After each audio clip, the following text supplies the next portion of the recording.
the only battle I was ever in, I mean, we had instances where we'd have a firefight, but you wouldn't really call that.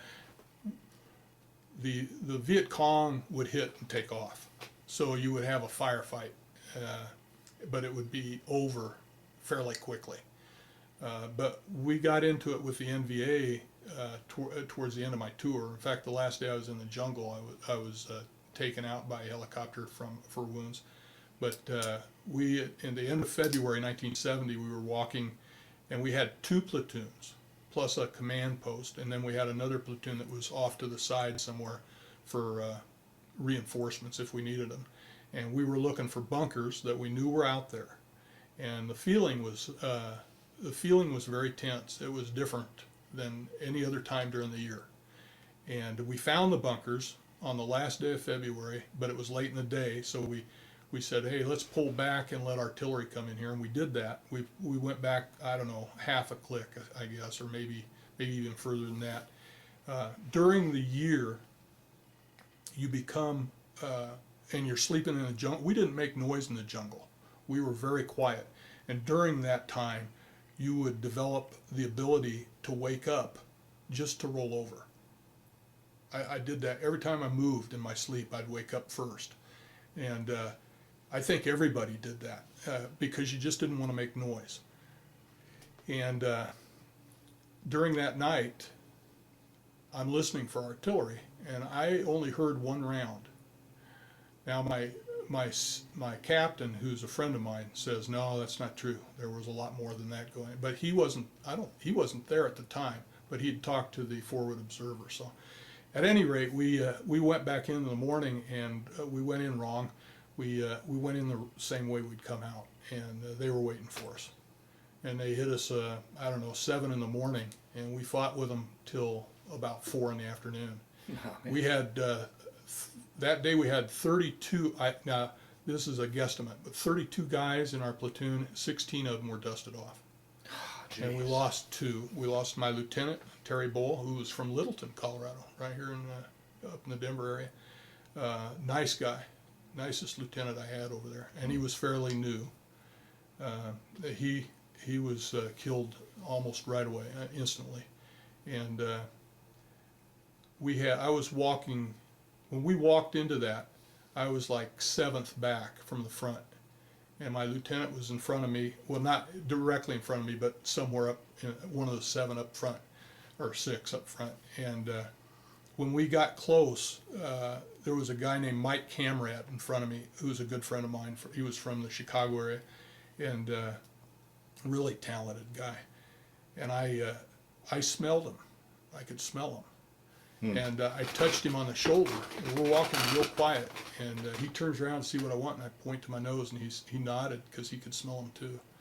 And we came to a boulder that was probably about 4 or 5 feet high, and Mike had just climbed on top of it and was moving, and I climbed up on top of it, but I hadn't raised my head to look where Mike was at yet when the first shots rang out. And it was automatic fire, but it was just that quick, and it was done. And of course, when there's firing like that, you're going to duck. So I turned around and dropped to the back of that boulder, and my rucksack came off me real quick, and I'm all ready to go because it was perfect for me. I'm well hidden. Yeah. And after a pause, then it just breaks loose. There's bullets everywhere. There's noise everywhere. Oh, man. I turned to my friend John Napolitan from Massachusetts, laying on the ground looking out, and he's behind a log on the ground. And I shouted something to him, but he didn't answer me. He was getting splinters in his lips from the bullets hitting the log in front of him. And then it died down, and as soon as it died down enough for people to hear me, I realized those 6 guys are out there, and I don't know where they're at. So they're kind of separated. As it turned out, they were pinned down at this point. Mm-hmm.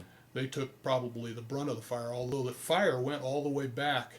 It got the platoon sergeant in the 2nd platoon back there was wounded. He was walking behind or in front of a radio, and they picked the guys that were walking in front of the radios, and he was shot in the shoulder. So they were all along us.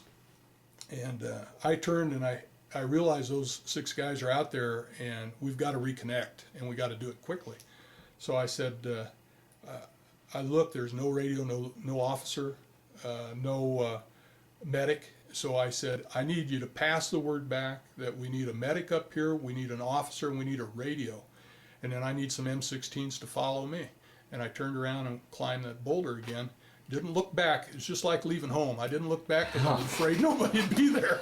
So I climbed that boulder and I took a few steps out to the middle of it, and I saw off to my left was Mike Camrett, and he's standing there, and I start to take a step towards him, and there's an explosion right between the two of us, closer to him, and he's down.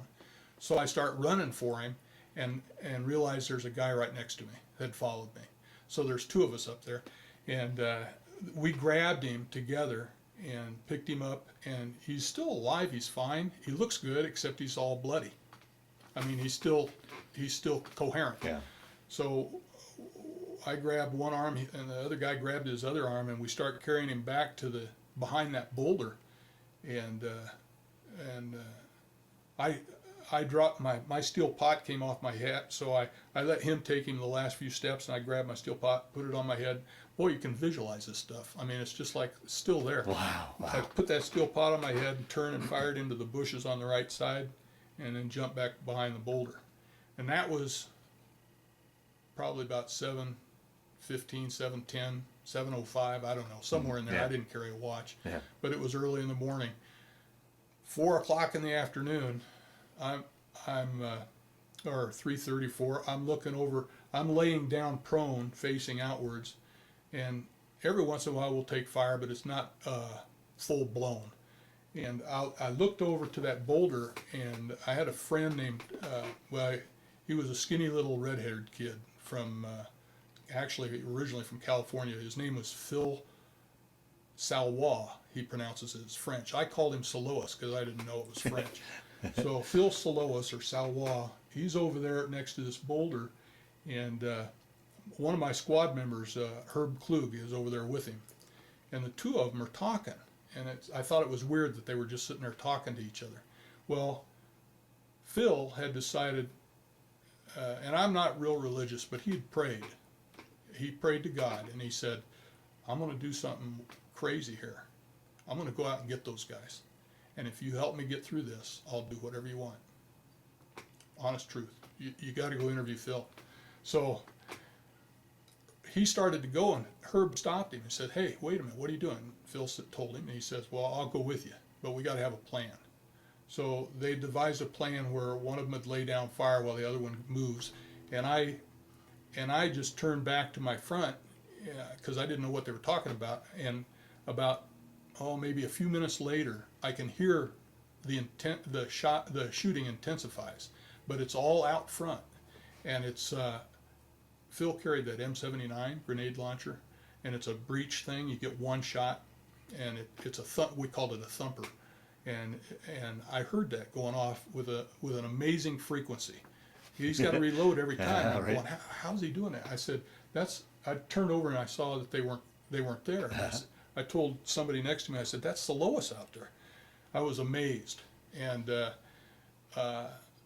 he came back, pretty soon, the guys that were pinned down start flying over the rock. All of them but the lieutenant. The lieutenant had been killed. In the meantime, my pant leg had worked its way up above my knee or something, just laying in the grass. Mm-hmm. And somebody said, you got a hole in your leg. And I looked down, and the medic came over and looked at it, and he says, you're out of here on the next helicopter.